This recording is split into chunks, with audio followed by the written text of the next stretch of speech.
Hi guys, ito na po yung last day ng aming tour dito sa Jeju Island. Dito yan sa South Korea.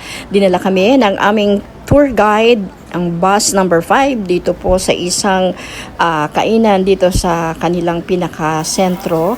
At dinala kami sa isang eat all you can. Ayan, sa bawat table mayroong 4 na laman na taong kakain. Ang sinalihan ko ay 3 lang kami sa table. At want to sawa ka, whatever you like na mga, pero mostly dito ay mga meat products po na mga Korean flavor na mga condiments at napakasasarap naman ng pagkain pong ito at very generous. Ayun, may sili pa, may buong sili, yung siling labuyo at pre-serve nila at saka yung radish po. And also maraming kabataan kumakain dito.